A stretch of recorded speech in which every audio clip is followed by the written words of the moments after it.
Buenas tardes desde España, buenas tardes a todos. Ya veo que van ustedes llegando a esta nuestra sesión 8 del curso Google para Educación, aunque veo mucha gente procedente de otros grupos que ya incluso han terminado o están a punto de terminar, así que a estos participantes se lo agradezco doblemente, porque realmente vemos que la charla de hoy va a tener muchísimo interés o al menos les parece a ustedes que va a tener muchísimo interés y yo estoy convencida de que lo va a tener. Bueno, yo simplemente les doy las gracias por venir. Les digo, como siempre que hacemos estos eventos en directo para todos los grupos del curso y que además por el interés del tema abrimos también a otros grupos o a cualquier persona interesada en venir, que estamos grabando la sesión, que mañana la colgaremos, la publicaremos en el canal de YouTube de la escuela.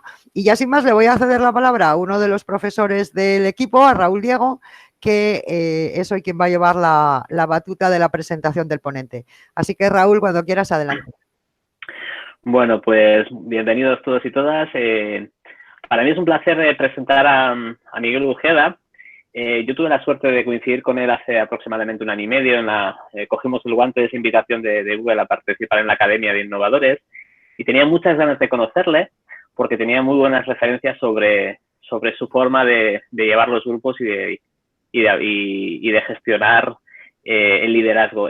Si realmente hablamos de nuestro entorno personal de aprendizaje y de esa comunidad de aprendizaje, yo sí que considero que una de las personas que más conoce o tiene que decir, tiene voz sobre el liderazgo compartido es Miguel Ujeda, que hace unos 15 años empezó en el mundo de la docencia, viniendo de un proyecto bonito sobre emprendimiento, sobre la colaboración entre docentes.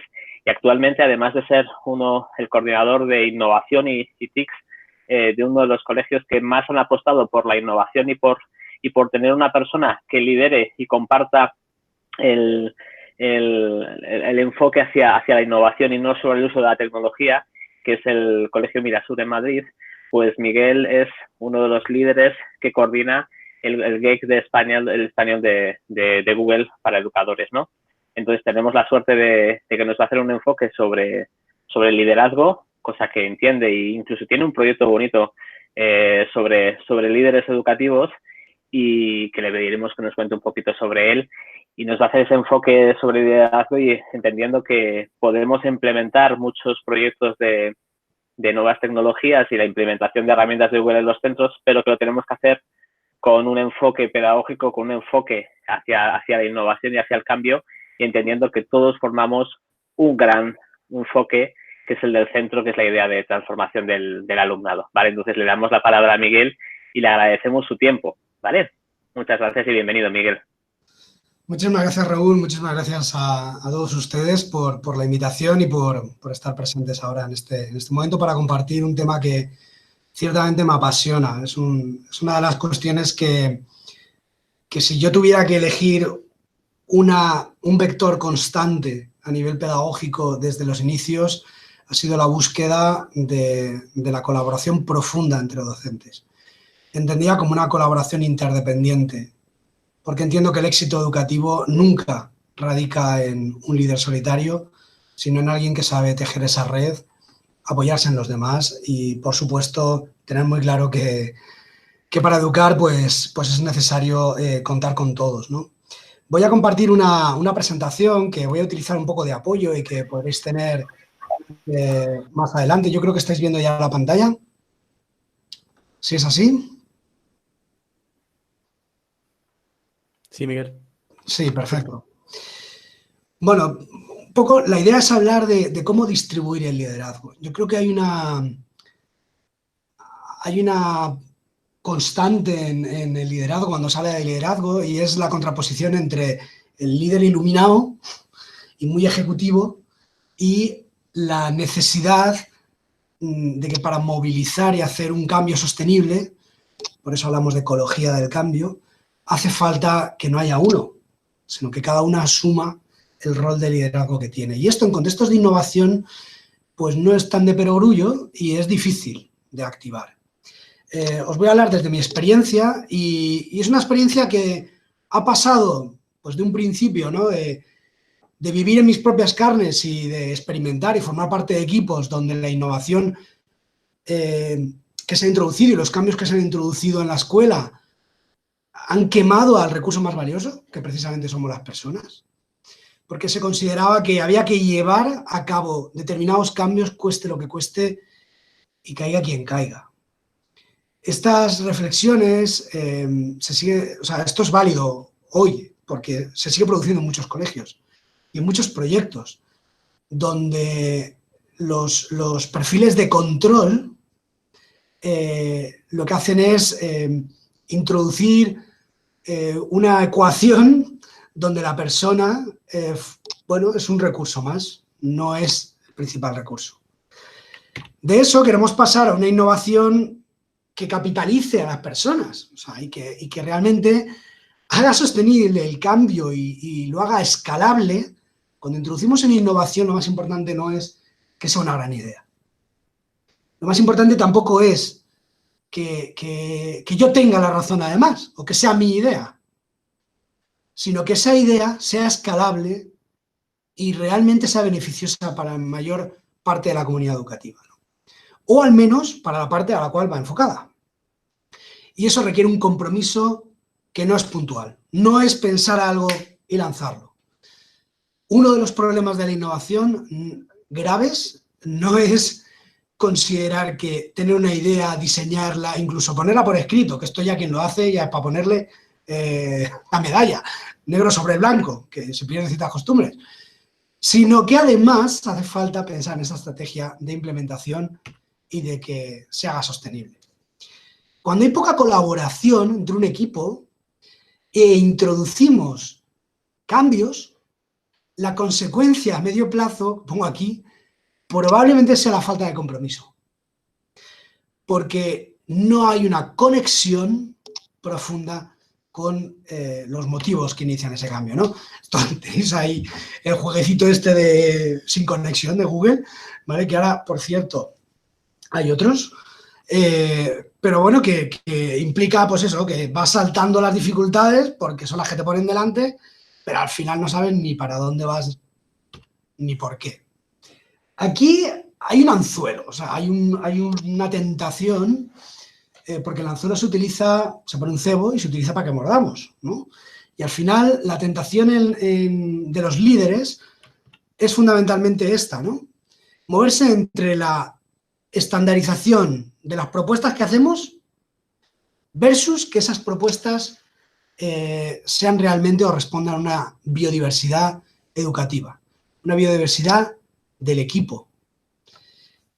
Confundimos innovación con ideas geniales que todo el mundo tiene que aplicar igual. Y esto, en mi experiencia, pues no lleva a ningún lado, ¿no?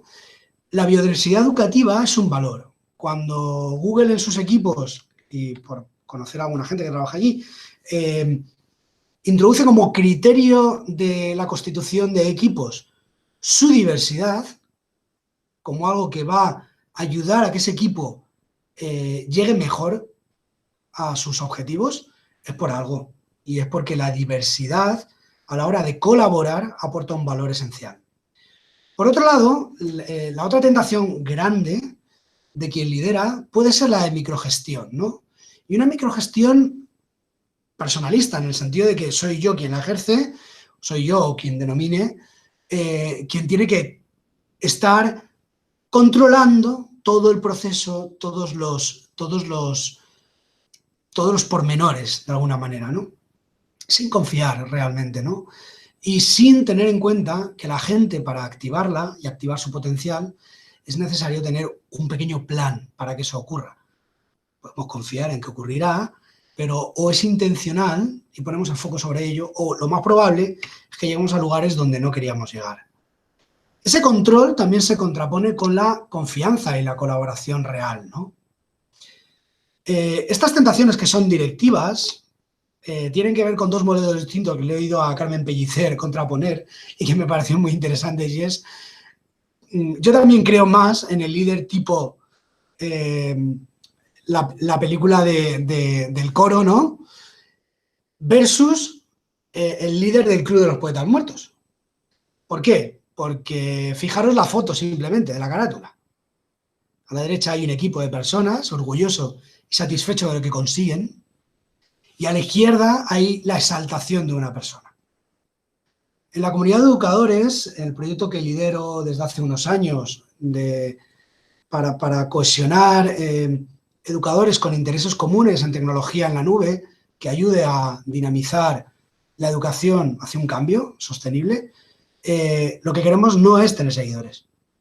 Lo que queremos es activar a cada educador. Y cuantos más activos, mejor. El liderazgo distribuido necesariamente implica abandonar este mito de que hay alguien se constituye el líder, el resto lo reconoce como tal y lo que venga de él es palabra de Dios. Fijaros que para que podamos activar el potencial de liderazgo de cada uno, ¿no? Esto yo lo he vivido en distintos equipos que he tenido el privilegio de liderar y coordinar. Es primero salir del individualismo, es la primera fuente, bueno, que hemos de considerar como nociva para que pueda producirse un liderazgo efectivo y distribuido. Y esa tendencia a considerar que el impacto de nuestro trabajo es una cuestión nuestra solo y que depende de nosotros, y es algo que se ha hecho mucho en la escuela. Yo cierro la puerta y lo que pasa aquí dentro, bueno, es cosa mía. Al final, un proyecto cambia y es sostenible ese cambio en el tiempo cuando el profesorado comprende que lo que hace tiene un impacto en el resto. Y no solo lo comprende, sino que lo siente, lo vive. Y se emociona cuando otro compañero es capaz de contagiar y de llevar proyectos adelante que comparte con él o comparte con otros. Y también sufre cuando se produce aislamiento, ¿no? Esto lo uno con el foco inmediato, ¿no? Que es la segunda fuente que hay que prestar atención como algo que hay que cortar o como una tendencia que no nos ayuda, ¿no?, a activar el liderazgo. Y es, los educadores solemos centrar muchísimo esfuerzo en el foco inmediato. Pensar en cómo es un curso escolar, ¿vale? La gente llega a julio extenuada y ponte a hablarle del curso que viene, ¿vale? Que hay que tener mucha moral para hacerlo. ¿Por qué? Porque ponemos tanto esfuerzo en el foco inmediato y poco esfuerzo en la planificación a medio plazo que hacer planteamientos de innovación que se sostengan en el tiempo cuesta mucho. Porque no estamos acostumbrados a medir el impacto de las acciones que llevamos a cabo. Y esto tiene que ver con lo anterior. Si no estamos acostumbrados a medir el impacto de las acciones que llevamos a cabo y a relacionarlas con la colaboración que tenemos con nuestros colegas, pues de ahí se deduce que haya cuestiones que se inicien y se abandonen rápidamente. ¿No os habéis preguntado por qué pasa eso? O sea, ¿por qué ocurre realmente esto? Que se abandonan acciones que realmente se han iniciado hace bien poco y parecían buenas, ¿no? Y por otro lado, el conservadurismo, que es, bueno, considerar que cualquier cosa que podamos introducir, pues o bien puede ser pasajera o nos suene que ya lo hemos hecho antes. Gracias a Dios, esta situación, una de las cosas buenas que nos ha traído la pandemia a nivel educativo, es la convicción de que esto ya está roto. Es decir, hay gente que se ha tenido que mover sí o sí. Yo creo que todos hemos tenido que mover ficha sí o sí. Bueno, yo resumo como el liderazgo como que realmente liderar es buscar la forma más efectiva de maximizar el impacto que tenemos sobre los aprendices y también sobre toda la comunidad educativa, pero en concreto poniendo el foco en los aprendices, ¿no?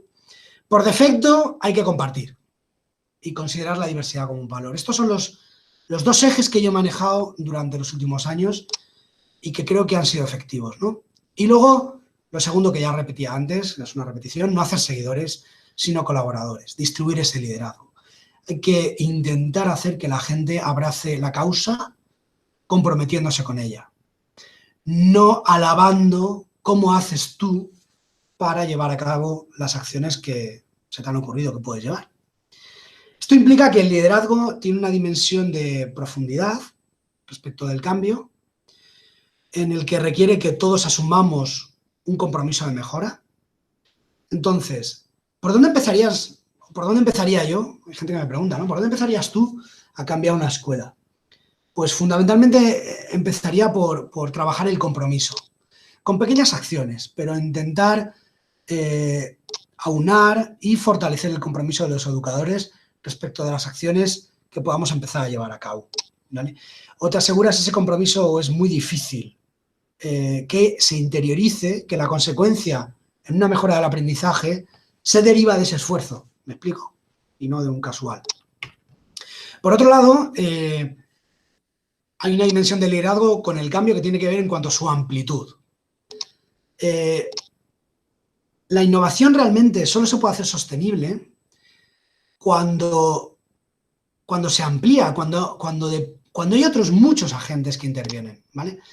Nosotros, por ejemplo, en la comunidad de educadores de Google, una de las cosas curiosas que podéis comprobar, yo creo que algunos de vosotros habéis oído o habéis participado en algún evento, es que hay talleristas nuevos en cada evento y que intentamos activar a la gente por zonas, ¿no? Incluso en algunos eventos hemos solicitado a ver quién quería dar un taller y la gente se postula, ¿no? Y hay gente que, y lo bueno de un evento GEC, por ejemplo, es que yo estoy dando un taller ahora y a continuación estoy escuchando a un colega. Y estamos estableciendo una red donde el cambio se amplía, no pasa por determinadas personas solo. Y la biodiversidad del cambio tiene que ver con hacer que esto sea evidentemente distribuido y sostenible. Y esa biodiversidad tiene que ver con que aceptemos que haya pues, gente de distinta ideología, gente con distintos planteamientos, con distintas fortalezas. Es muy difícil entre educadores muchas veces llegar a planteamientos que sean diversos porque se le tiene miedo a la diversidad. Nosotros en esta comunidad pues estamos de los 3 tipos de escuelas que hay en nuestro país, privada, pública y concertada, y de todos los niveles y sustratos, y la realidad es que eso nunca importa, ¿no? Quiero subrayar la parte de liderazgo y quiero vincularla con la colaboración y con el impacto en el aprendizaje. Esto es de un libro que bueno, a mí me parece un libro ejemplar y que si os tuviera que recomendar una lectura sobre liderazgo sería esta, Capital Profesional, sobre el liderazgo de personas, me refiero, ¿vale? Y dice que los estudiantes cuyos profesores han salido de ese individualismo han cambiado su mirada sobre su propio trabajo y el de sus colegas, mejoran enormemente su aprendizaje. Los alumnos mejoran. Esto es como cuando algún profesor, ¿no?, te plantea, oye, ¿cómo voy a llevar a cabo un proyecto de colaboración? ¿O cómo ayudo a mis alumnos a que colaboren mejor y a que cooperen? Y la pregunta que yo hago es, ¿te ven a ti colaborar con tus colegas? ¿Ven que el fruto de lo que les estás poniendo encima de la mesa como propuesta de aprendizaje es precisamente eso, el fruto de la colaboración con otros colegas o no? Aquí, bueno, quería contaros un poquito qué era la comunidad de educadores de Google. No sé si, Raúl, si es pertinente ahora, si hacemos alguna pregunta en relación a la anterior o lo hilo y lo continúo. Yo creo que lo puedes hilar para que al final tengas ese hilo conductor y luego ya generemos las preguntas. Yo creo que da paso a todo. Sigue, continúa con la explicación de la comunidad y luego ya unimos todas las preguntas, ¿vale? Perfecto, muchísimas gracias. Bueno, pues, ¿por qué una comunidad profesional, no? Esto es parecida a la pregunta aquella de por qué tengo que abrir la puerta o por qué tengo que diseñar este proyecto con otro compañero o por qué tengo que programar conjuntamente. Es la misma pregunta en el fondo. Y la respuesta es que una comunidad profesional de aprendizaje ayuda a que nos impulse el desarrollo profesional. Y nosotros hemos marcado varios objetivos. Lo primero es que es un lugar donde se fomenta la compartición y la transferencia de aprendizajes. Es decir, lo que a mí me está funcionando, puede que tú aplicarlo igual no te vaya a funcionar, pero lo que he aprendido al aplicarlo puede que sí te vaya a ser útil. Y sea un aprendizaje que para ti sea muy importante. Yo a veces bromeo que estaría bien poder tasar el número de horas y de frustraciones, que la comunidad ha permitido ahorrar a muchos educadores compartiendo de manera transparente y sin ningún tipo de tapujo tanto los éxitos, las cosas que funcionan, como los fracasos que hemos tenido. Porque en esto de la innovación se habla poquito de los fracasos, y los fracasos son la fuente, yo creo, no diría la más importante, pero sí que es una fuente muy importante para poder evolucionar el pensamiento y hacer planteamientos distintos, ¿no? Otra cosa importante es que contribuimos a mejorar ese compromiso del cual hablaba antes, ¿no? No solo de nuestros colegas, sino de nuestros alumnos y de los alumnos de esos colegas. Cuando un educador comparte lo que hace, lo estructura, lo piensa y sale de ese foco inmediato, adquiere una visión y una mirada sobre las cosas y sobre sus propios alumnos y sobre su propia dimensión docente, que nunca vuelve a ser la misma. Y empieza a colaborar y a ver la función docente de otro modo. Que falta nos hace, revalorizarnos y poner en valor que esto es una profesión realmente de continuo desarrollo. Para nosotros, la comunidad también es un lugar donde conectar la diversidad de estilos, dinámicas, proyectos y todo esto que no se ha entendido como una amenaza, sino como realmente una oportunidad de aprender unos de otros. Nosotros tenemos debates muy intensos, ¿no? Entre algunos miembros o en algunos eventos y que pueden salir y que participamos igual. Yo que estoy ahora mismo en la privada y estaba antes en la concertada, y otro que está en la pública o estuvo antes en la privada y ahora está en la pública, da igual, porque al final tenemos la concepción de que la educación es cuestión de todos, ¿no?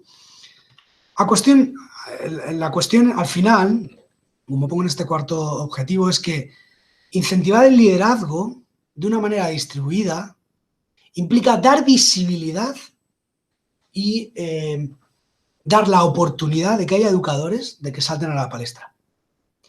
Y si me apuráis, dentro del propio equipo, por ejemplo, que ahora en este momento trabajo en el Colegio Mirasur y la Dirección de Innovación, implica esto, implica distribuir más, capitalizar más las aptitudes profesionales de todos, poner en valor lo que todo el mundo hace e intentar ir más allá de los personalismos.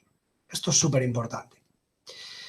¿La comunidad qué es? Bueno, pues la comunidad es un ente que formamos hace ya unos años, ya unos añitos, estamos hablando de 2012, 2013, y lo hicimos en combinación, Alberto Gil Sanz y yo, fuimos los dos primeros que empezamos a hacer esto, a hablar de esto.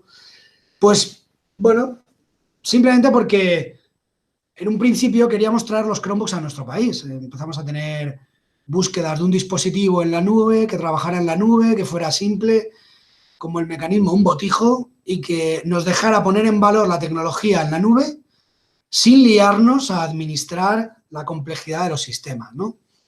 Y al final creamos una comunidad que se llamaba Chromebookeñe, por aquello de que hicieran los Chromebooks con teclados en español. Y, bueno, Google nos prestó atención, de hecho, y empezó a fabricar en el teclado, con teclado en español. Se empezaron a llegar los Chromebooks a España. Yo fui de los primeros que adquirí estos Chromebooks ya en ese año, en 2012. Y bueno, empezó compartiendo pues cuál era nuestra experiencia con el uso de G Suite. Y bueno, fue enrolándose gente. Hicimos nuestro primer evento en 2015 en el Colegio Mirasur. Precisamente entonces estaba Gonzalo Romero, que ahora es cabeza de Google para educación en España. Trabajaba en lo que yo estoy haciendo ahora, ¿vale? En el Colegio Mirasur como director de innovación. Y bueno, hicimos el primer evento aquí y a partir de ahí hemos continuado. Y hay una página web que es gedu.es, donde tenéis, bueno, donde se publican los eventos de la comunidad, nuestros principios y demás.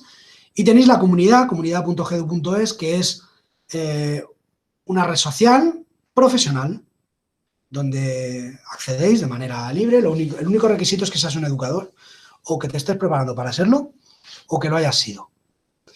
Y bueno, ahí veis la estructura, ¿no? Es una red social donde hay una mecánica un poco que intenta premiar a los miembros más destacados o más activos. Y la idea es que podemos introducir preguntas o hacer aportaciones, que son las dos formas de interacción básicas que hay en la comunidad. Tuvimos que salir de Google Plus porque Google Plus quedó cerrado solo para dominios de Google para educación y para empresas. y en este caso queríamos que lo que se escribe en la comunidad quede abierto, y nos tocó salir de allí y optamos por una solución que es Stripe, que estamos empleando, ¿no? Es una solución profesional para comunidades de aprendizaje. Luego, como veis, cuando hacemos una pregunta y la gente pues solía hacer preguntas aquí, pues hay temas relacionados y las respuestas se van anidando. Hay respuestas de mucho nivel y luego hay preguntas que también son preguntas de nivel y otras que no lo son tanto, ¿no? Pero realmente son preguntas que la persona necesita responder y entonces, bueno, pues las lanza y al lanzarlas también se le sugieren las respuestas que ya se han ido dando. Entonces se va generando una base de conocimiento interesante. Esto en el fondo es Geg Spain. Al final queremos que los educadores de los Geggers, que llamamos, queremos que tengan una visión croma, ¿no? Y eso viene de colaborar, de hablar entre nosotros, de poner encima de la mesa los temas más candentes de aprendizaje, de reunirnos físicamente también, porque no somos solo una comunidad virtual. Tenemos este año varios eventos que hemos cancelado. Tenemos un evento en Sevilla, otro en Zaragoza y otro en Barcelona que hemos tenido que cancelar por toda esta situación, pero que vendrán más adelante. Hay una parte de reconocer el error como parte del aprendizaje. Hay otra de abrir los ojos y abrir nuestros caminos, nuevos caminos, ser atrevidos, ¿vale? Y compartirlo. Y una parte importante de apoyarnos unos a otros, ¿vale? En el desarrollo de nuestra función. Ahí tenéis la página y bueno, yo es la reflexión sencilla que quería traer aquí y poner encima de la mesa, ¿no? El liderazgo o es distribuido o no es sostenible. Y para que sea distribuido hemos de trabajar mucho la colaboración y tenemos herramientas para ello, gracias a Dios. La cuestión es que hay que tener, además de las herramientas, una voluntad muy férrea y una determinación constante por poner en valor el capital profesional de los colegas. Pues si queréis podemos ir a preguntas o aportaciones. Estoy abierto a cualquier cosa. Fenomenal. Bueno, antes de darle la palabra a Raúl, de nuevo, solo te quería agradecer la disponibilidad, porque creo que antes cuando presenté la sesión no lo hice, discúlpame. Te quería agradecer la disponibilidad, la generosidad por venir desinteresada y altruistamente a la charla, y ya aprovecho para agradecerte la presentación y todas las aportaciones que, bueno, para mí ha sido un lujo, de verdad, escucharte. Creo que Raúl también te querrá decir algo, así que muchísimas gracias, Miguel. Muchas gracias a vosotros. Sí, Miguel, nada, agradecerte esta introducción, porque ahora yo creo que va a haber mucho dinamismo a la hora de las preguntas. Yo te puedo lanzar una. Creo que el GEC de español está bien organizado. Tanto los partners como la comunidad dan una respuesta muy rápida. Y, por ejemplo, hemos podido vivir la situación de hace 2 meses de llegar la emergencia sanitaria y desplegar rápidamente ayuda en la comunidad a asesorar a aquellos centros que tenían una visión de instalar en los dispositivos o la consola de Google para trabajar en virtual con sus alumnos. Y creo que tanto con los partners que al desplegar las cuentas o la comunidad ayudarles, pues hacen un excelente trabajo. Pero claro, ¿nos podrías enfocar cómo hay compañeros que están escuchándonos de distintos países? Hay comunidades que en distintos países. ¿Qué consejo les puedes dar a la hora de esos primeros pasos a formar comunidades, a unirse a comunidades y realmente el valor de poder contribuir? Están aprendiendo a utilizar las herramientas, cómo se pueden enriquecer con esa comunidad cuando el curso acabe y vean una posibilidad de crecimiento personal acercándose a aquellos profesionales que saben compartir. Yo creo que la ventaja de estar cerca de la comunidad es que te vas nutriendo de las sugerencias, de la lectura de los posts en la comunidad o de las dudas, y al final te hace que cada día te marches a descansar con un aprendizaje más. ¿Qué sugerencia les das a estos compañeros de otros países para que se unan a estas comunidades o se muevan para encontrar lo que tenemos afortunadamente en España, que es una comunidad abierta a resolver y ayudar rápidamente y unos partners que realmente dan una respuesta muy rápida a aquella sugerencia que pues hace unos años te surgió a ti de traer un dispositivo estable, gestionado, y que conseguiste pues añadir esa etnia al dispositivo? ¿Qué sugerencias o qué consejos les puedes dar? Bueno, creo que es una gran pregunta. ¿Dónde está la clave para que una comunidad sobreviva y sea considerada y percibida como valor, ¿no? La clave está fundamentalmente en... Yo creo que hay dos, ¿vale? Si tuviera que elegir qué dos cosas habría que cuidar más para crear, construir comunidad. Y por otro lado, voy a hablar de cuáles son consejos, ¿no? Para empezar a conectarse con una comunidad. Yo creo que son dos cosas. Una es crear comunidad e intentar rodearte con otros y construirla. Y otra es cómo me puedo unir ya a una comunidad que está en marcha, ¿no? Nosotros hemos tenido que llevar muchísimo cuidado por no mercantilizar la comunidad. De hecho, somos una comunidad de educadores que, si bien somos un Google Educator Group, y está la palabra Google por ahí, somos completamente autónomos y Google no se mete. Y esto lo hemos cuidado mucho desde el principio. Y cuando digo Google no se mete, tampoco se mete los partners. Fijaros que los partners son alguien muy necesario en el ecosistema. Mucho. Mucho, porque son los que prestan el servicio a los colegios para poder, al final, introducir dispositivos, llevar a cabo formaciones. ¿Me explico? O sea, yo trabajé en un partner durante 2 años. Pero es muy importante que los educadores perciban que el foro es entre educadores. Y que la palabra, que cuando se le da el micro a alguien en un evento, es un educador y que detrás no hay una finalidad de otro tipo, ¿sí? De hecho, aunque si me hubierais dicho, Miguel, queremos que participes y hables de la comunidad y fuera remunerado, te hubiera tenido que decir no. Porque hay una línea muy clara en esto, y es que lo que vayamos a compartir, ¿vale?, lo vamos a hacer gratis. De hecho, todo lo que construimos en los eventos y que se ofrece posteriormente en el banco de recursos de la página de la comunidad, se ofrece en abierto y bajo licencia Creative Commons. Es decir, cualquier tallerista de un evento GEC va a dejar abierto el contenido que ha elaborado. Y eso es una de las premisas fundamentales. Una, que no intentamos mercantilizarlo. Y dos, que vamos a hacer que todo eso esté en abierto y disponible, ¿vale? Que sería...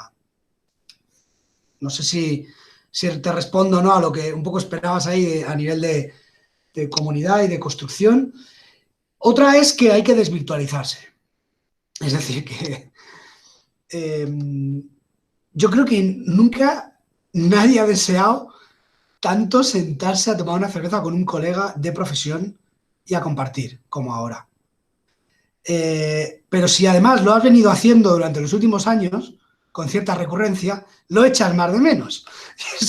Y eso es lo que nos pasaba en los eventos GEC, donde literalmente en algunos eventos hemos llegado a poner las cervezas frías para que la gente se siente, y tableros de Padlet donde compartían qué querían compartir y qué podían aportar unos y otros, ¿no? Al final es este segundo convencimiento, y es hay que juntarse, hay que desvirtualizarse y hay que poner en valor lo que somos, personas con pasión, ¿no?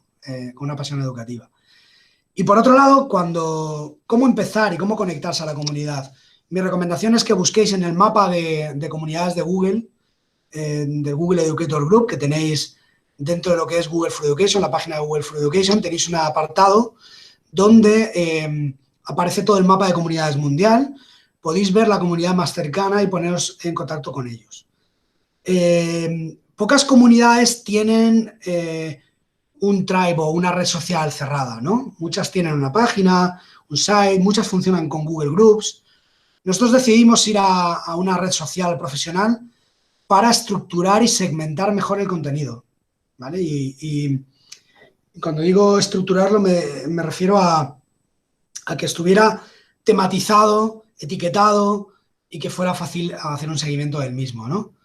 Y hemos buscado una solución, además, que si llega un momento que no nos gusta o nos deja de convencer, nos podamos exportar todo el conocimiento para poder llevarlo a otro lugar y seguirlo ofreciendo de manera abierta, ¿vale? O sea, estas son de las cosas.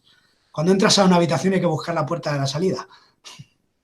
Estos son un poco los dos consejos. Pues fenomenal. Muchísimas gracias. Muchas gracias. Ya hemos compartido el mapa mundial de comunidades, ¿vale? Gracias. De todas maneras, yo creo que el mapa, o al menos el enlace al mapa, lo tenéis también en el campus, porque si no me equivoco, las comunidades de educadores Google forman parte de esos ejemplos inspiradores que tenéis en ideas clave y en los enlaces, ¿no? del campus. Bueno, vamos a pasar, si os parece, a las preguntas que han ido dejando los participantes con antelación al comienzo de esta Open Class o mientras hablabas, Miguel. Yo no sé si os animáis, Fran, Antonio, María, si le empezáis a pasar vosotros alguna pregunta y luego ya podemos abrir los micrófonos y establecer ese diálogo si os parece oportuno. Yo tengo una, pero vamos a escuchar primero al alumnado a ver qué preguntas tienen, que son aquí los que primero tienen que tomar la palabra, así que os animo a todos y a todas a abrir esos micros, a encender esas cámaras y a aprovechar esta oportunidad para dialogar, y que es importante tomarlas siempre. Fenomenal. Bueno, pues si alguien tiene alguna de viva voz, damos paso a las de viva voz primero, pero los que habéis dejado la pregunta en el formulario, no os preocupéis que se las vamos a pasar a Miguel igualmente. Fran, dime que tienes el micro abierto, adelante. Sí. Aquí, Miguel, como siempre, encantado de escucharte y te paso ahora algunas de las preguntas que nos ha dejado, por ejemplo, Vinicio. Nos pregunta cómo ser un líder empático ante la brecha digital.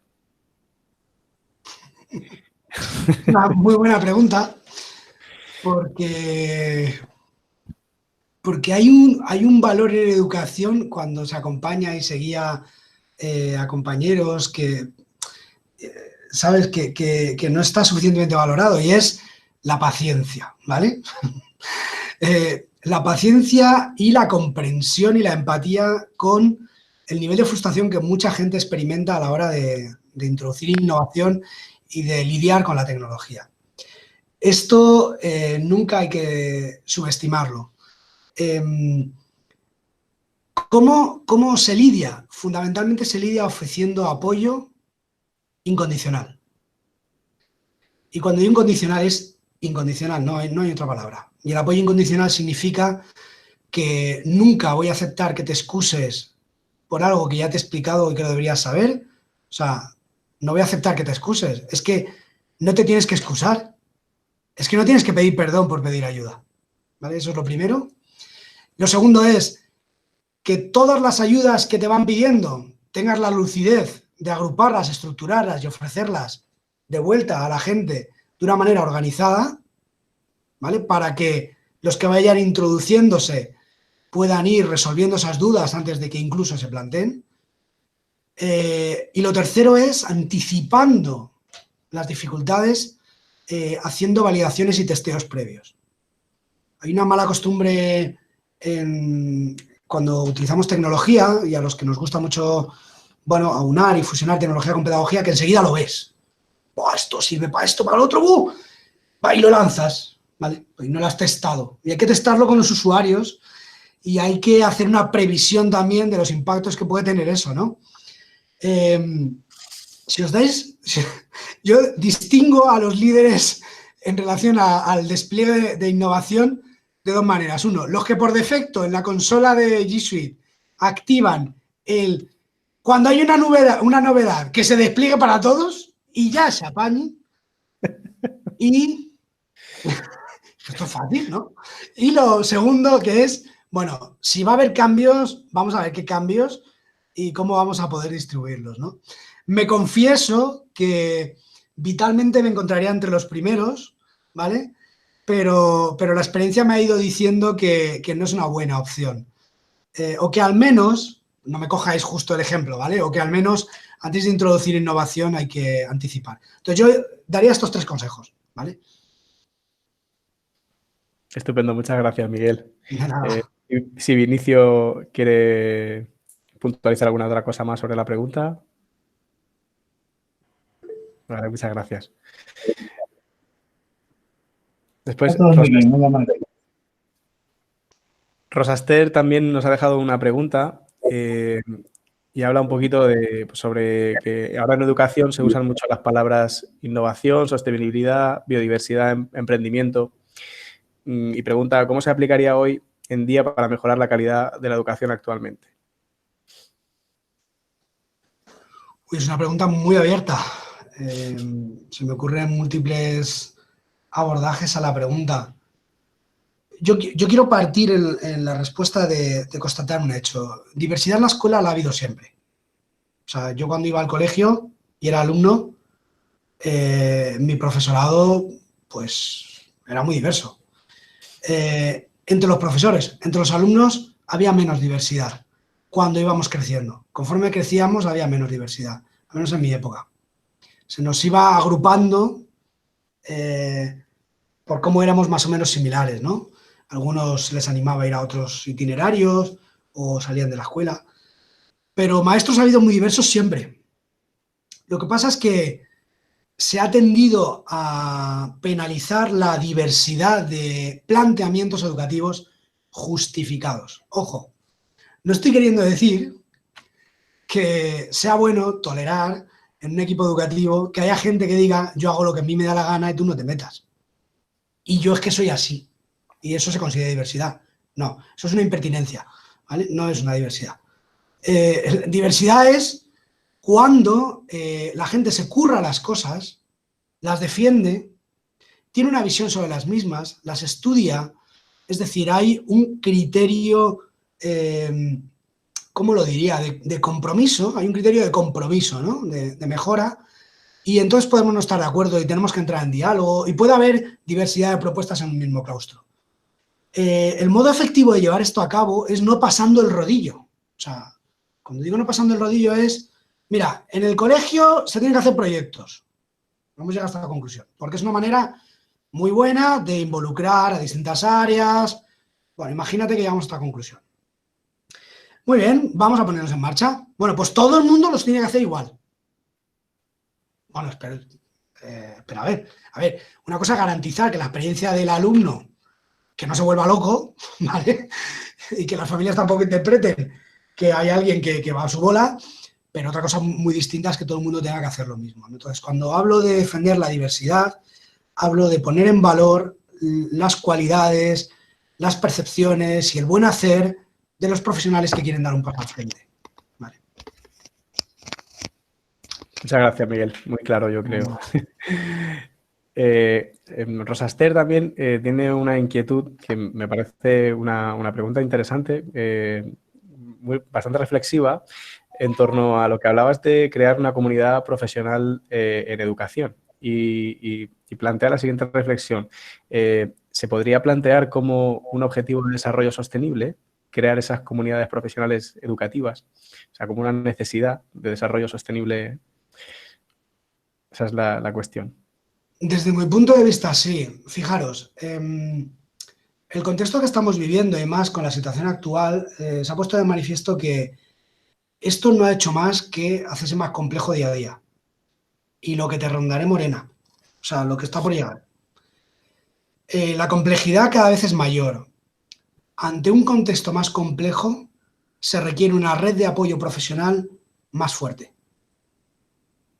Y esto es un principio que yo creo que es innegable, o sea, es irrebatible.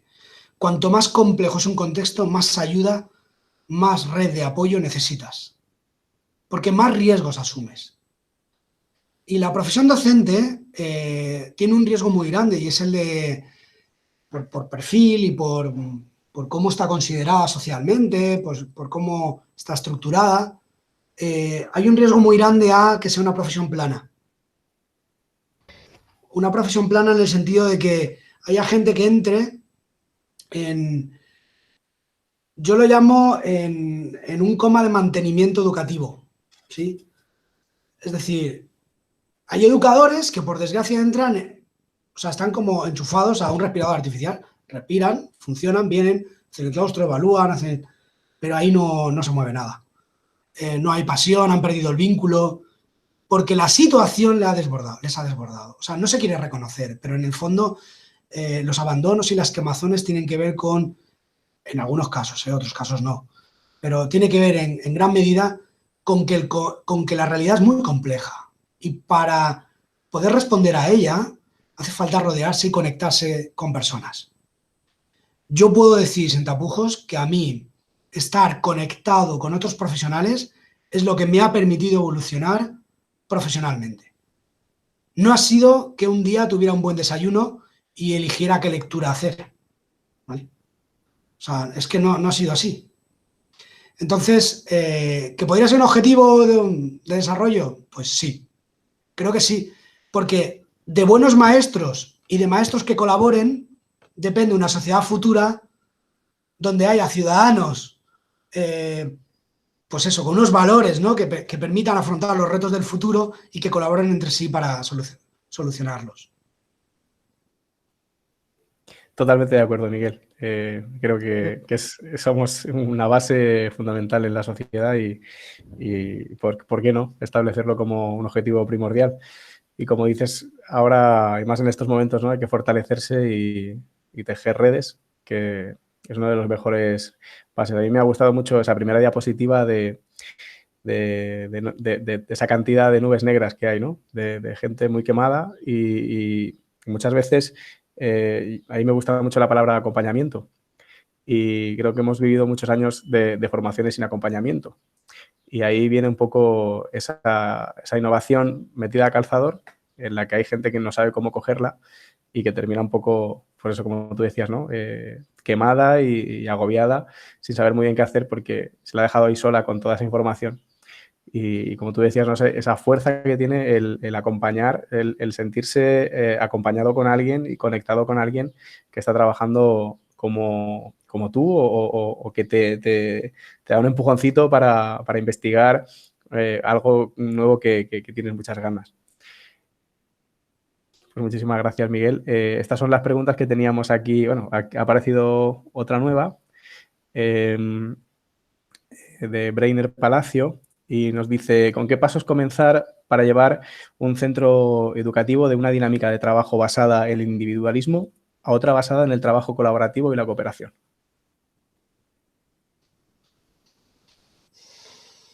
El primer paso es convencerte a ti mismo de que necesitarás mucho tiempo. O sea, y eso no lo digo por decirlo, ¿eh? A veces queremos hacer que la gente, cuando nosotros estamos convencidos de que algo tiene que cambiar, a veces subestimamos la distancia que tiene la gente para llegar a ese planteamiento. Entonces es necesario hacer acercamientos, comprender bien cuál es la situación de partida de la gente. Segundo, empieza por cambiar cosas que puedan ser cambiadas. O sea, no te metas con pelear como un Quijote contra los molinos. Empieza por algo que pueda ser cambiado. Empieza por algo pequeño, pero que tenga un impacto directo en el aprendizaje. ¿Vale? Y luego también hay que dar alguna cosita de cambio e innovación que sea aliciente para que el profesorado vea que esto le compensa. Pues que tiene algún ahorro de tiempo o que de verdad le está ayudando para no sé qué cosa. Todo ello teniendo claro que vas a tener que apoyarte en determinadas personas sin quemarlas. Una constante, y la primera diapositiva a la que aludíais,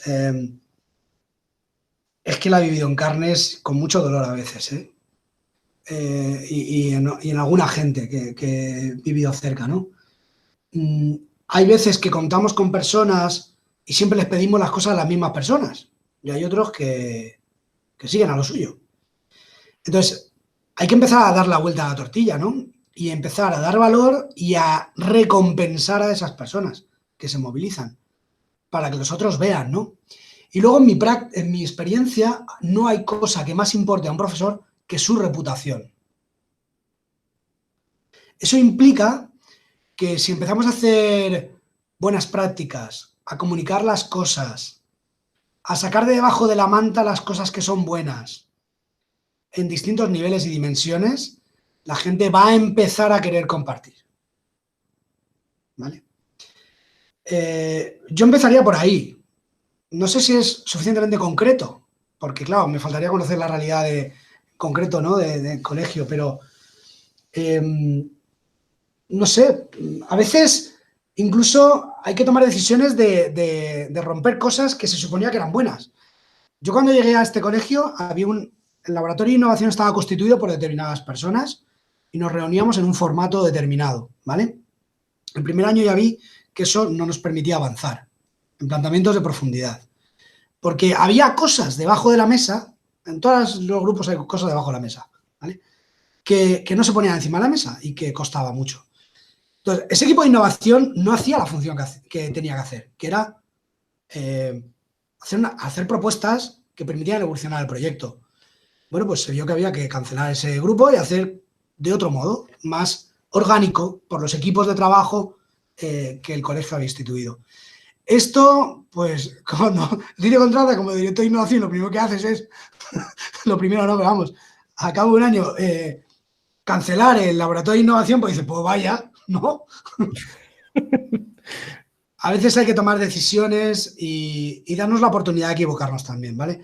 Y esto sería lo último que diría en relación a esto. La gente no puede percibir que seguir haciendo lo mismo no tiene consecuencias, puede seguir haciendo lo mismo en detrimento del aprendizaje de los alumnos y del valor del proyecto educativo, y que sin embargo arriesgarse a hacer cosas nuevas va a implicar exponerse a cometer errores con los que la dirección a lo mejor no te va a cubrir o tus compañeros no te van a cubrir. Entonces el error no se puede penalizar de manera sistémica, que es lo que hemos hecho hasta ahora. Hay que todo esté controlado. Hay que los paralelos sean lelos, es decir, que los que dan clase en un mismo nivel, en la misma materia, hagan exactamente lo mismo, como si fueran los mismos alumnos y las mismas personas que son docentes. Otra cosa es que programen mismos objetivos, ¿no? Pero entonces, bueno, es la tercera cosa, ¿no? No penalizar el error. Bueno, muchas gracias, Miguel.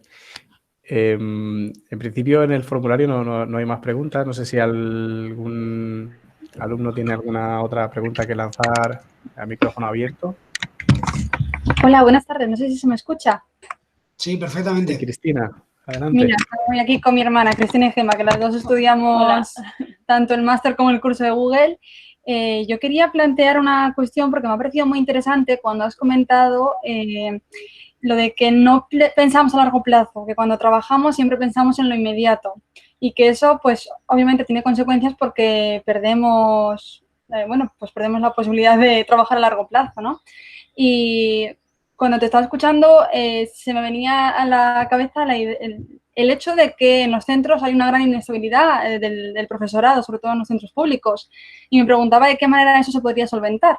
Yo, por ejemplo, soy interina y cada año estoy en un centro y a veces digo, me encantaría poderme coordinar a largo plazo con los profesores de matemáticas para que los niños que están en primero, cuando lleguen a quinto, hayan seguido, digamos, una estructura, una misma línea de trabajo.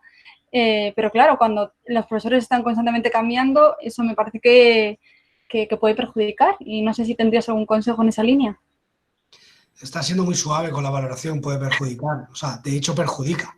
Entonces, obviamente hay cosas que no van a estar en tu mano a la hora de sentarte a planificar o a trabajar con un medio plazo, ¿no? Hay cosas que no van a estar en tu mano, pero hay otras que sí. De hecho, estás haciendo esto porque estás planificando a medio plazo y te estás formando con la idea de dar una mejor respuesta a tus alumnos, ¿vale? Quiero decir, ya, de hecho, tú ya no tienes puesto el foco en lo estrictamente inmediato, ¿vale? Pero lo importante aquí es que va a haber carreras que vas a tener que hacer tú.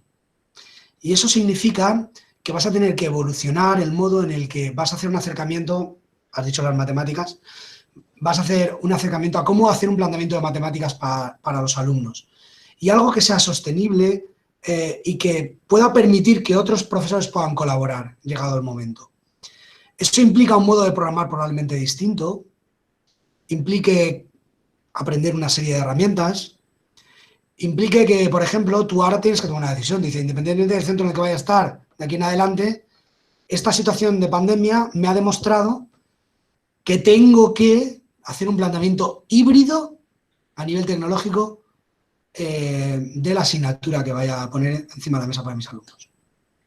Y hay otra cosa que probablemente habremos aprendido todos en esta pandemia, y es lo que está salvando el aprendizaje de los alumnos es el seguimiento tutorial y el 1 a 1, y muchas veces el estar muy encima del alumno, ¿vale? Entonces, hay cosas que tú vas a tener que incorporar en tus diseños. Cuando nos sentamos a programar, muchas veces programamos solo pensando en lo que tenemos inmediatamente, ¿no? Y no introducimos recursos más a medio plazo.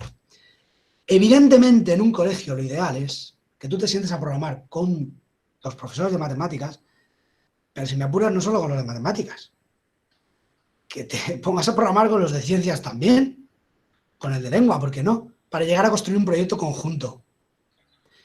Pero independientemente de eso, que la dirección lo tiene que facilitar, y si no lo facilita, los profesores lo tienen que buscar, porque nos va la vida en ello, y nos va el aprendizaje de los alumnos en ello, tú puedes ir evolucionando en los planteamientos, nutriéndote, viendo y visionando un futuro y conectándote con otros.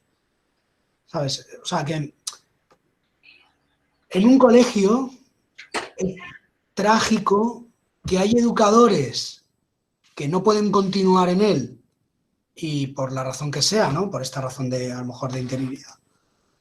Y hay otros que están en él, pero que no piensan tampoco más allá del agosto, y en septiembre parece que hayan quemado el colegio. Empieza de cero todo. Las programaciones, no sé si me explico. Parece que no hemos aprendido como institución. Entonces, bueno, es un poco una llamada a ese planificar a medio plazo, ¿no? En lo personal y, por supuesto, claro, pero hay cosas que ahí se te van a escapar, a ti a nivel personal, obviamente. Pero si tienes la voluntad de trabajar en equipo y de colaborar, tienes que tener en cuenta que hay gente que no quiere y que vas a tener que tener un empeño decidido en ello, por el beneficio de los niños. Claro. Sí, realmente también a veces me pongo en el otro punto de vista, ¿no? En el punto de vista del equipo directivo cuya plantilla va y viene. ¿Cómo pueden hacer ellos para convencer a los que llegan de que tienen que trabajar de una manera en concreto? O cómo, ya no como interina que va danzando por el colegio, sino como equipo directivo o profesores que siempre están en el mismo lugar, tienen que trabajar con otros que llegan de nuevo. Eso también me parece un punto interesante. Esto es un mal sistémico, pero sí. Sí, es difícil. Tengo muchos colegas directores en la pública también y es un problema sistémico.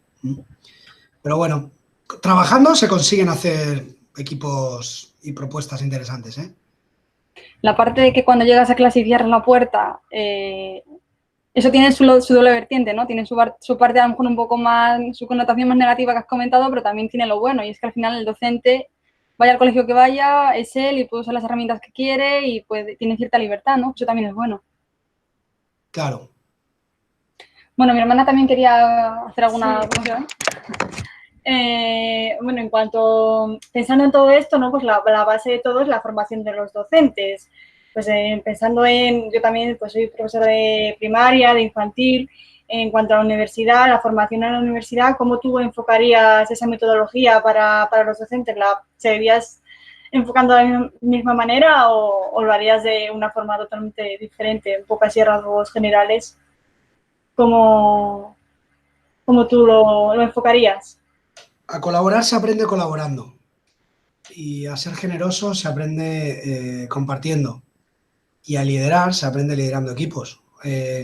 Con lo cual, yo creo que pasa por más presencia de los educadores en periodos de formación en los propios centros que sean escogidos como centros exitosos. Sí, porque si mandas a un educador en formación a un centro donde los profesores no colaboran entre sí, pues ya te has cargado ese educador para el resto de sus días. Entonces, hay que elegir dónde se mandan los educadores, hacer esas prácticas, y esas prácticas tienen que ser más extensas, mejor acompañadas, y tienen que someter a fuego real. Y además, desde el punto de vista de la formación, hay que llevar a la gente a planteamientos más exigentes, ¿vale? Creo que hay que ser más exigentes con el profesorado en formación. A nivel incluso intelectual cognitivo, de esfuerzo, porque lo que les espera tiene telita. Es decir, esto es una profesión muy exigente y de largo recorrido. Y entonces hay que decirle a la gente que necesita prepararse para ello. Entonces, bueno, pues no hay que llevarles a engaño. Es decir, no conozco buenos educadores que no tomen esto como algo absolutamente vital, como una opción vital, no solo como un trabajo. No conozco a ni uno. Y eso significa que tiene que verse, ¿no? A lo mejor todos los que estudian no deberían entrar en una escuela, fíjate lo que te digo. Totalmente de acuerdo, sí. Pero bueno, no me voy a meter en ese jardín. Fenomenal. Muchas gracias, Miguel, y muchas gracias, Cristina, Gema, por las preguntas. Creo que Sergio también nos estaba comentando algo por el chat. No sé, Sergio, si quieres si quieres abrir el micrófono y hacerlo de viva voz. Y se lo dices a Miguel. No, nada, simplemente comenté que, bueno, aportando lo que estaba hablando, que yo cuando entré en mi centro tenía la G Suite activada, pero no la usaban y tuve que formar a los profesores para poderlo usar y manejar todas las herramientas. Ejerciste entonces un liderazgo de manera que no era un liderazgo vertical, no era reconocido y tomaste las riendas. Esto es Sí. una frase de Michael Fullan que a mí me encanta, que es: la innovación trata de que si tú ves algo que puedes hacer, hazlo. O sea, Sí. hay que tomar las riendas, ¿no? y implicarse. Y de ahí se contagió a 2 institutos más y tuve que dar formación, bueno, en total 3 institutos, pues con lo mismo, y eso sin tener todavía certificado ni nivel 1 ni nivel 2. Pero ya sabía un poco manejar toda la historia y al final, mira. Sí. A veces hay que vencer ese pudor, completamente de acuerdo. A veces muchos profesores no se animan a compartir porque tienen pudor de aquello que hacen, precisamente porque lo que más valoran es su intimidad, su imagen, ¿no? Profesional también. Eso hay que vencerlo, hay que ayudar a vencerlo. Nosotros en la comunidad de educadores, no sé si lo sabéis, pero tenemos un alumno en el equipo de moderación. Pero es un alumno que ya lleva con nosotros varios años. Este alumno contactó con el equipo, lo invitamos a un evento, empezó a participar del equipo de moderación con la misma voz que teníamos los educadores. Y bueno, le dimos un poquito de apoyo y implantó G Suite en su colegio, el alumno. Y dio la formación a los profesores. Y administraba la consola con la ayuda de un profesor. Entonces, lo que os quiero decir es que el liderazgo distribuido no es solo para profes, para todos. Y hay que tomar si ves que algo puedes hacer, y tienes las fuerzas para hacerlo, obviamente, tienes que dar un paso al frente. O sea que enhorabuena. Muchas gracias, Miguel. Muchas gracias, Sergio. Yo también reitero la enhorabuena, porque sé que trabajas mucho y muy bien. Bueno, no sé si, María, que tenías una pregunta ahí que te había quedado en el tintero porque les dimos voz a los participantes. Si la quieres hacer ahora, te paso micro. Venga, pues me lo cojo si nadie más se anima, pero de verdad que os animo a participar. Yo es una reflexión que últimamente tengo y que además, bueno, toda tu exposición venía muy hilada por esos conceptos de sostenibilidad. También en los iconos has usado mucho en esa manera más visual de verlo, esa referencia a lo sostenible también desde un punto de vista de lo ecológico, de la ecología.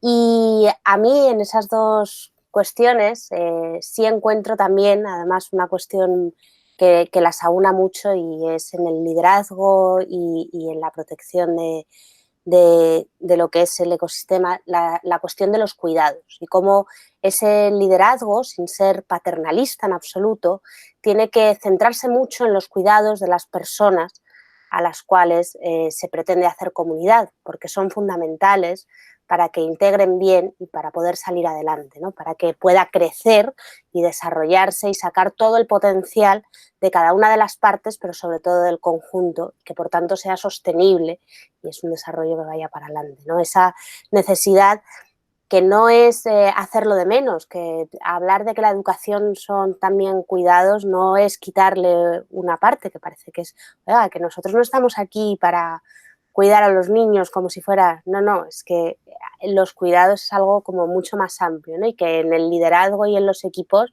es algo realmente fundamental, ¿no? Es una reflexión así a raíz de esa conjunción que también en los cuidados es muy importante en esa parte de cuidar el ecosistema y la naturaleza, ¿no? ¿Cómo lo veías?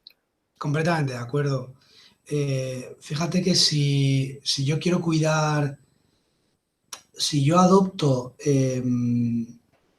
valores y actitudes y compromisos para cuidar mi planeta es porque lo amo. Porque amo este planeta y porque amo la vida. Cuando tú estableces estrategias de cuidado para tu equipo educativo, para los alumnos, de bienestar, esto entra en lo nuclear de lo que te motiva a venir a trabajar todos los días para ellos. Por eso aquella gente, por eso os animo a dudar de los líderes que quieran a toda costa llevar a cabo sus ideas por encima de las personas. Las personas están por delante de todo y hemos de cuidarnos, ¿no? Y os digo esto y lo digo con cierto pudor, porque seguro que ahora hay profesores del colegio corrigiendo a estas horas, tareas que se han entregado esta mañana. Estamos todos haciendo un esfuerzo brutal y hay veces que decimos, bueno, ¿y a mí quién me cuida, no? Nos tenemos que cuidar entre todos y nos tenemos que animar y nos tenemos que... Y eso hay que incluso darle una liturgia, cierta liturgia, ¿no? Compartir, dar momentos, buscar incluso estrategias para un reconocimiento. Sí, Elena, estoy todavía en el webinar. ¡Ay, pena! Espera que estoy en el despacho de dirección. Vale, chao, es que deberíamos la luz.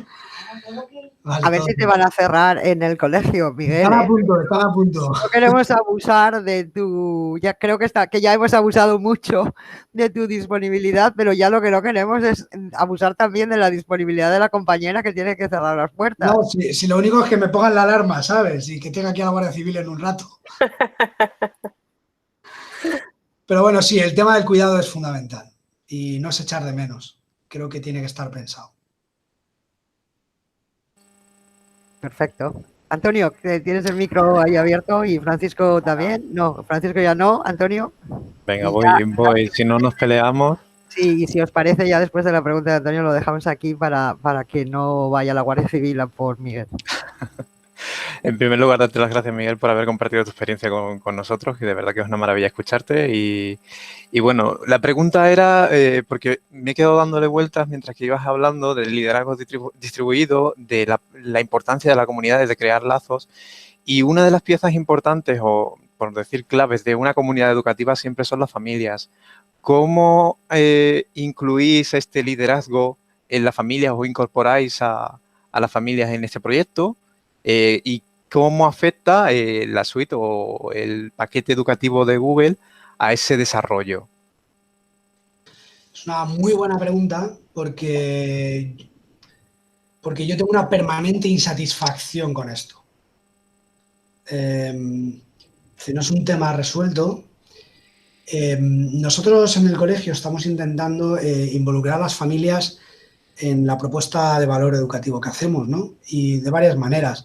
Os pongo un ejemplo tonto, ¿vale? Pero nuestro festival de Navidad lo hacen las familias para los niños, no los niños para las familias.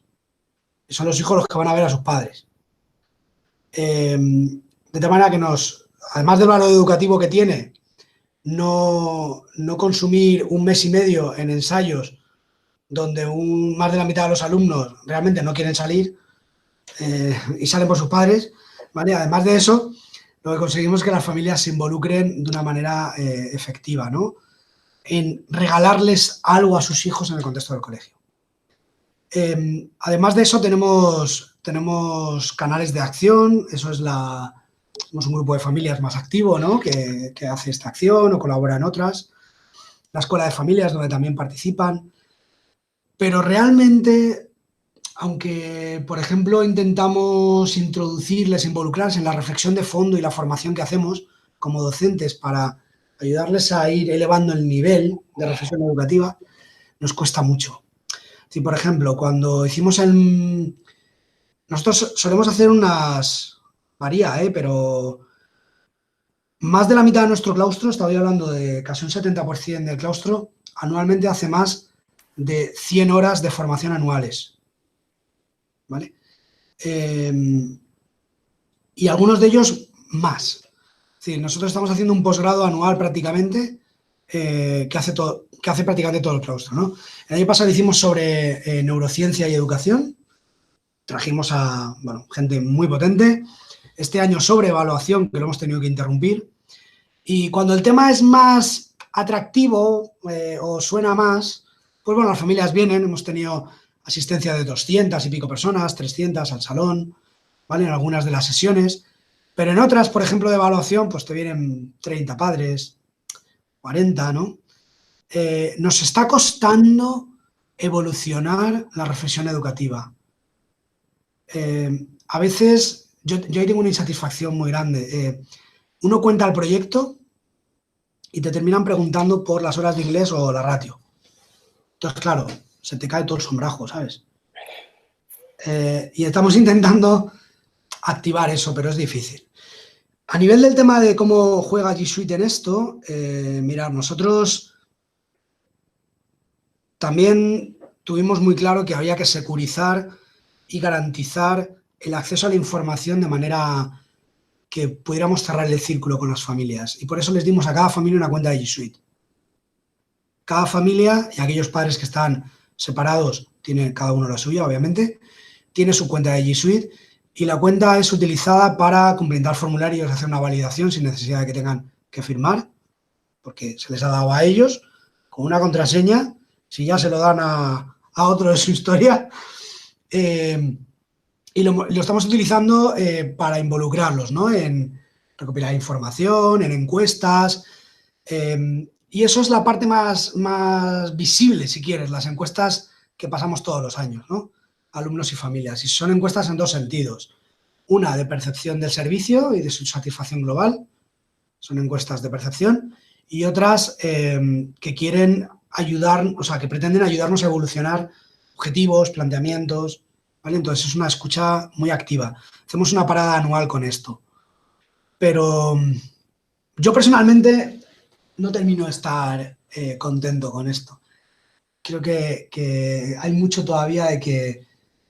Y eso que las familias de Mirasur se implican mucho, o sea, conforme a otros coles que yo tengo en la cabeza. Pero bueno. Es un reto el que tenemos y muchas veces nuestros alumnos nos preguntan también cómo implicar a las familias en el proceso y creo que estamos todos en el mismo lugar. Tenemos un departamento de orientación que, bueno, podéis pasaros por nuestra página de colegiomirasur.com. En la parte de proyecto hay una pestaña de aprendizaje a distancia y tenemos un poco la respuesta que estamos dando en toda esta situación de COVID y la hemos abierto gratuitamente, abierta a todo el mundo, para que todo el mundo comparta, vea lo que estamos haciendo. Bueno, pues el site, nuestro departamento de orientación, está dando pautas muy concretas a familias para cómo llevar esta situación, cómo ayudar, está asesorando individualmente. Tenemos 3 orientadores ahí, ¿no? A full. Pero ya os digo, es difícil, porque luego yo también entiendo, la familia, cada una es cada una y tiene también sus propios jaleos y líos. Fenomenal. Bueno, pues si no tenéis más preguntas, vamos cerrando, si os parece. A mí ya solo me queda volverte a agradecer otra vez tu disponibilidad, el entusiasmo y la claridad con lo que lo has explicado. No hay nada mejor que ser profe para explicar lo que le puede pasar a otro profe, eso está claro. Desearte la mejor de las suertes y mucho ánimo con la que se viene a los que estáis directamente en las trincheras. esa paciencia que tenéis como educadores la vais a tener que duplicar o que multiplicar por 4. Y no solamente porque vayamos a estar confinados ahora y ahora no, ahora sí y ahora no, que posiblemente también va a ocurrir, sino porque va a haber quizá un pilar de la comunidad educativa que es muy importante y que creo que es el que mencionaba Antonio, al que le va a costar mucho entender ese camino hacia un aprendizaje digital que se va a imponer, queramos o no queramos. Ahora ya no vale. Ahora ya no vale que quizá no era necesario, que quizá, bueno, tampoco hacía falta. Ahora es sí o sí, no hay otra. Así que ánimo y mucha fuerza y muchísimas gracias, Miguel, por venir. Hasta pronto. Espero que nos veamos de otra manera. Muchas gracias. Muchísimas gracias a todos vosotros, a todos ustedes también. Vale, muchas gracias, Miguel. Muchas gracias. Un placer, Miguel. Gracias. Gracias, Miguel. Un placer verte. Nos vemos la próxima semana, el resto. Bueno, yo seguramente ya no les veré la próxima semana, pero ustedes sí verán a sus profesores. Así que hasta la próxima clase. Adiós. Adiós a todos. Adiós, adiós. Adiós, adiós, adiós. Ya.